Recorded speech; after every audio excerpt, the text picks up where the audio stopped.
We know that the reforms are difficult. They are difficult for any government, and even more so when a country is fighting a war. But the Ukraine's facility has a track record of effectively achieving these reforms for Ukraine's future under the most difficult circumstances. And it works. It has helped Ukraine to keep the course. The implementation of the Ukraine plan has been broadly successful, with 63 steps completed out of 68 due by the last payment requests. And this was happening in the areas of rule of law, anti-corruption, energy market, public administration and state-owned enterprise governments. But we all know that this work needs to continue for Ukraine's society and economy to grow stronger and to deliver its future prosperity and also social cohesion. The Ukraine support loan will build on these achievements and further prepare Ukraine for EU membership. At the same time, it is more than evident that we are operating in uncertain times. As explained by the President, our proposal therefore brings in the necessary flexibility to address Ukraine's urgent budgetary needs and unexpected financial needs. And today's decision will undoubtedly make us better equipped to navigate what is to come, while keeping clear sight on our long-term objective for a secure and prosperous Ukraine with economic growth inside the European family. Thank you. Commissioner Dombrovskis. Thank you. Good morning, everyone. As President said, we are now approaching the 5th year of Russia's full-scale invasion of Ukraine. Throughout this time, by bravely defending their homeland, Ukraine has also protected the entire European continent from Russian aggression. Europe can and must continue to provide Ukraine with the support it needs to ensure its financial stability and ability to defend itself. This is the only way we can secure a just and lasting peace, a peace which ensures real security for Ukraine and Europe in the long term. In December, EU leaders confirmed our resolve to help Ukraine to meet its urgent and sizable financing needs. Today, we have taken the necessary step to put forward a proposal to deliver this crucial support. Allow me to highlight some important elements. The funds can be disbursed through either macrofinancial assistance or Ukraine facility.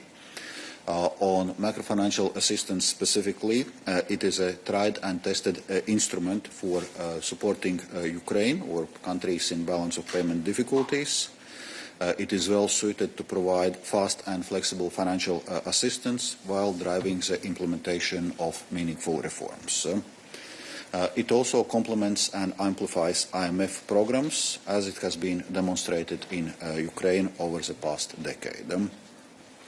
Both macrofinancial assistance and the Ukraine facility provide for strong conditionality, especially on the fight against corruption.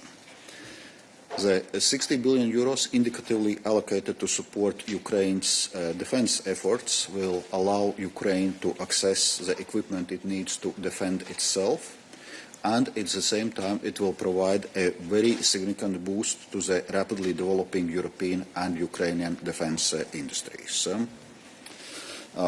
Finally, as said before, Ukraine will only repay the Ukraine support loan if it receives reparations from Russia for the destruction its war has caused. This is why the proposal also makes clear that, in line with the conclusion by the leaders, the Union reserves its right to use the cash balances from immobilized Russian assets held in the EU to repay Ukraine support loan. Of course, time is of essence. The European Commission will work with co-legislators to ensure a swift adoption of today's proposals. We'll also liaise with Ukrainian authorities to prepare financing strategy and ensuring steps needed to operationalize the support swiftly. With regards to broader support from our international partners, the implementation of G7-led Extraordinary Revenue Acceleration Loans initiative is progressing well. 35 billion euros have already been disbursed to Ukraine from G7 partners and the EU. And we will continue to engage closely with international partners, including the G7, to ensure a delivery on their commitments for 2026 and beyond. To conclude, supporting Ukraine is a litmus test for Europe. The outcome of Russia's brutal war of aggression against Ukraine will determine Europe's future. Today's proposal shows that we are determined to continue providing Ukraine with the support it needs, and it also represents a crucial investment in Europe's own security. Thank you. Thank you, and we can now open the floor for questions. Yes, Sabine.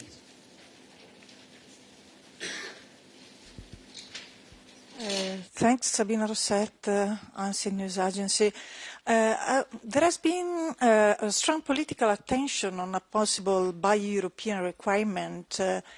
Will the loan apply the same eligibility rules on the geographical origin of defence procurement as the SAFE regulation? And could you clarify how a possible derogation will work in practice to ensure that urgent deliveries are not late? And then, if possible, I have a more technical question on the cost of servicing the debt. Does the Commission proposal specify how interest payments will be covered within the current EU budget? And if not, should we understand that the long-term solution is effectively being deferred to the MFF, with the options being either higher national contribution or reallocation from existing programs? Thank you. So let me remind you also that we'll have a technical briefing after this press conference. But President, I'll divide the answer between Valdis and me.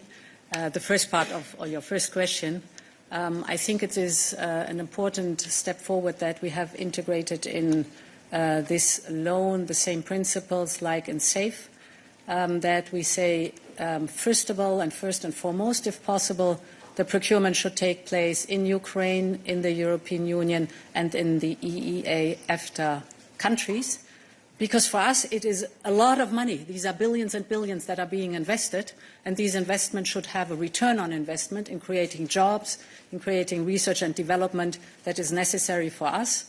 We have, in parallel, to boost our defence industrial base for the sake of not only the loan, but also for our own security. So there's a strong interest to give a strong incentive, first and foremost, to procure in the described region. But, of course, Ukraine is at war with Russia and needs support timely. So if the capability is not available in the European Union or in the EEA, EFTA countries or in Ukraine, and not in due time, then it is possible to go outside of this region. And I think this is a very successful change that we have now introduced in the procurement rules. Commissioner, maybe on the second question, but we can go into details in the technical background.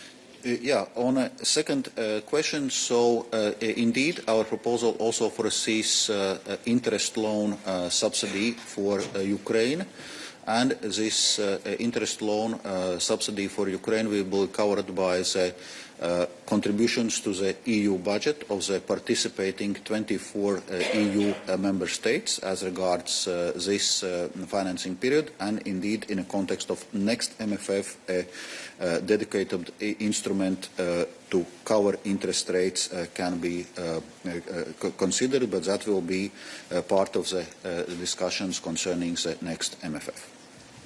Thank you. And we take a question from an Ukrainian media, Vitaly. Thank you. Vitaly Sizov, Freedom TV channel. My question, I think, for Commissioner Dombrovskis. Ukraine said that they need this money already in April at the start of the second quarter. How do you expect to finalize all this process quickly to ensure that this is possible to send first money in April, balancing conditionality all? Thank you. Indeed, we are aware of Ukraine's both sizable and urgent financing needs. That's why we are aiming indeed to start disbursing in April. On one hand, we'll be engaging with EU co-legislators to ensure the swift legislative process, hopefully to be concluded by early March, which then would allow disbursements in April. And also, in parallel, we'll be working with Ukrainian authority on preparation of financial strategy for this year, so that all the necessary documents and steps can be taken in due time. And I would say also in previous years we had been working under very tight timelines with Ukrainian authorities and had been able to deliver. And in parallel, we are also working with other international partners which are providing financial support to Ukraine with the aim for them to front-load their financial contributions to the first quarter of this year, so that to cover this funding gap which Ukraine is facing already in a first quarter. And I would say this also work is advancing quite successfully. Thank you. And Thomas, please.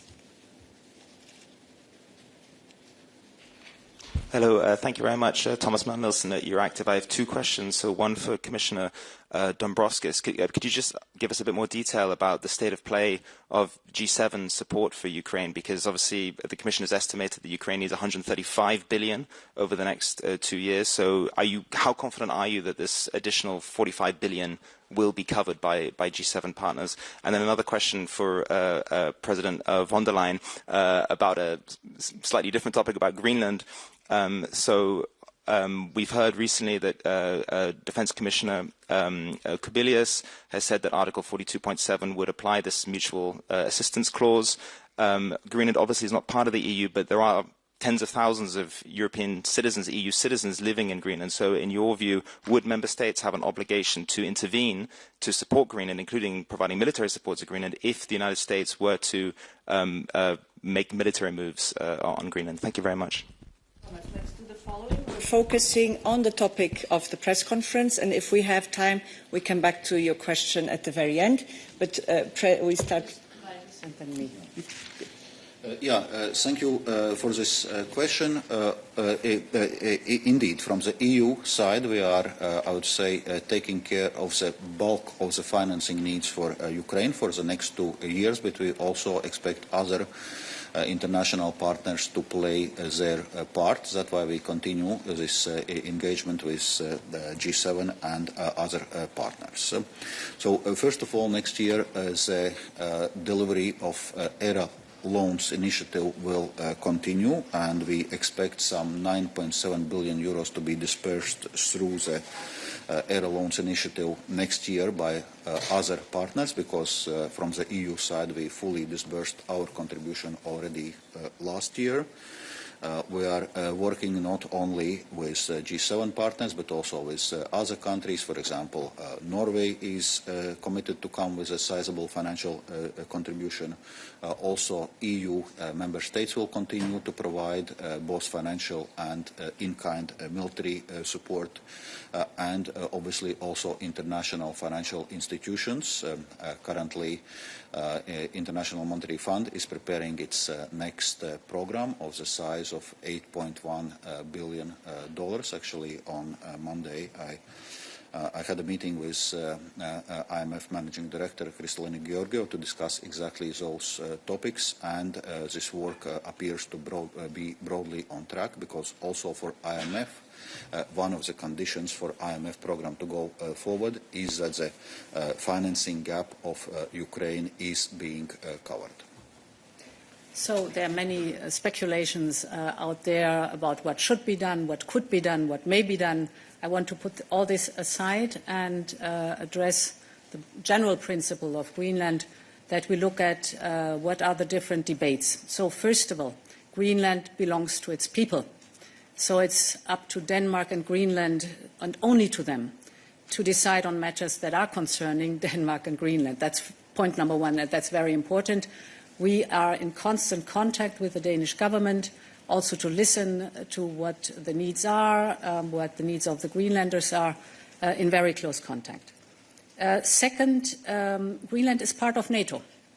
And when we are speaking about Arctic security, this is one of the core topics of NATO.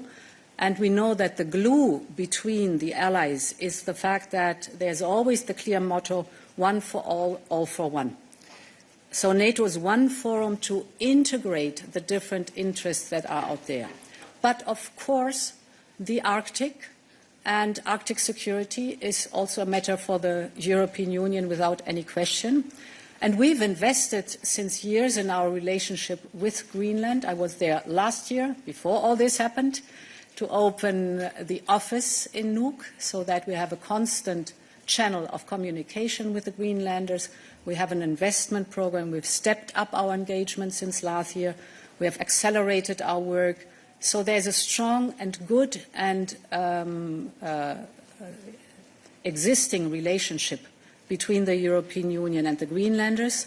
And for me, it's important that the Greenlanders know, and they know this by the deeds, not only by the words, that we respect the wishes of the Greenlanders and their interests, and that they can count on us. Good. And we come back to the topic of the press conference. Yes, please. Just one short follow-up on this topic, as we are still wondering, is Article 42.7 applicable to Greenland? I think it's quite important for Greenland to know. The question that is applicable right now. It doesn't ask itself. And the President was very clear in her response. Let me take one question online, because I know that many journalists are also already in Cyprus. Jorge Valero.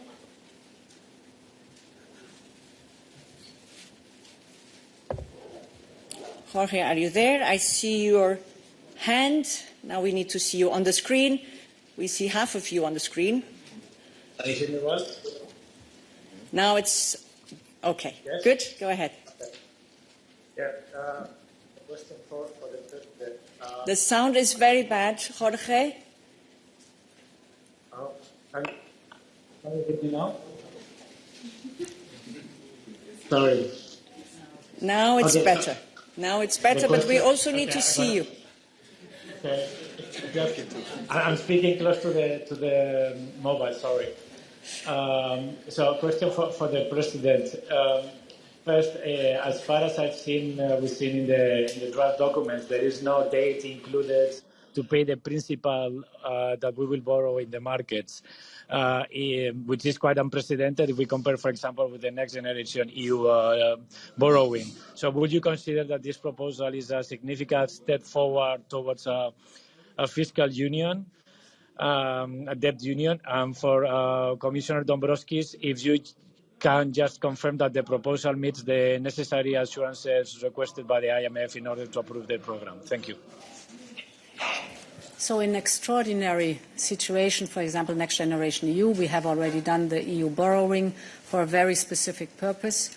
We do it here for the support of Ukraine, a very clear political priority that we have.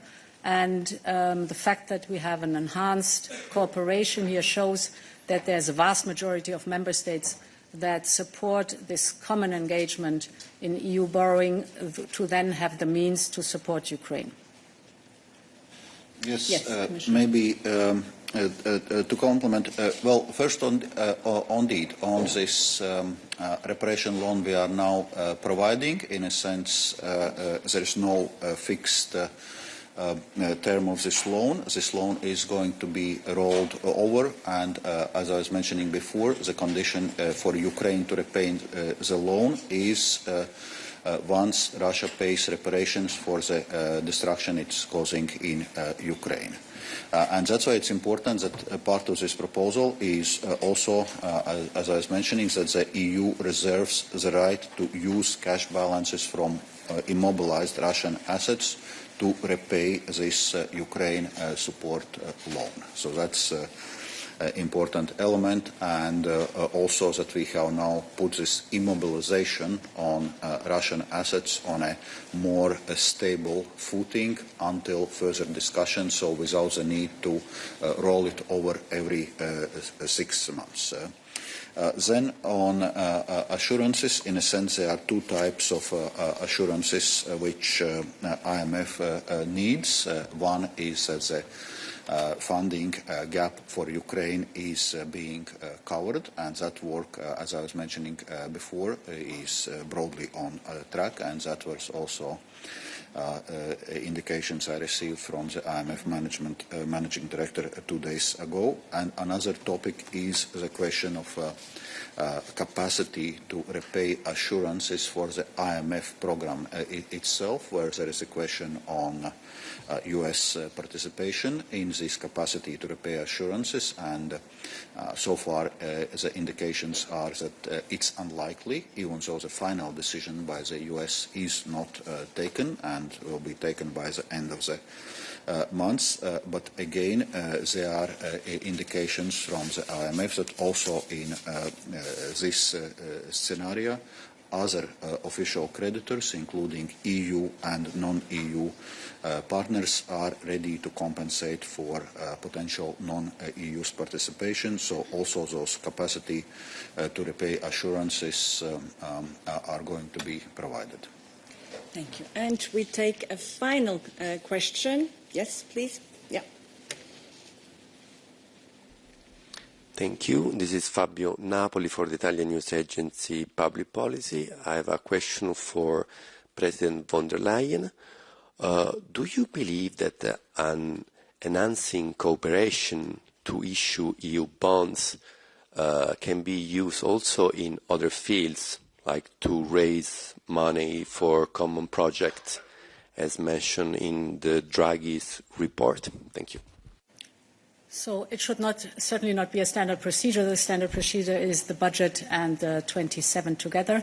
But I think this also has shown how important it is that the political will of the vast majority of our member states is executed. So the enhanced cooperation is a vehicle that, if necessary, to implement the political will of the vast majority, if this is needed. And therefore, I think it is a good solution that we have found. I think one other element in this European Council that has been, in my view, underreported is the fact that in the course of the discussion about the reparations loan, the second option that we then did not take, there was a very important move forward. Valdis just referred to it. That is the change in the way the Russian assets are immobilized. As you know, before December, we were every 6 months at the mercy of a spoiler. We had to reaffirm the sanctions, to roll over the sanctions, and if this would not have happened every 6 months, the assets would have gone immediately back to Russia. Now we have changed that dramatically in a way that now the assets are permanently immobilized, so a very strong signal also that Russia has to come up for the damages it did. And this can only be changed by a qualified majority voting. So very strong safeguards what the Russian immobilized assets are concerned. Thank you very much, President and Commissioners. Thank you for your participation. As said, there will be an occasion to ask you more technical questions at the technical briefing that will follow in 5 minutes. Thank you very much and wish you a very good day.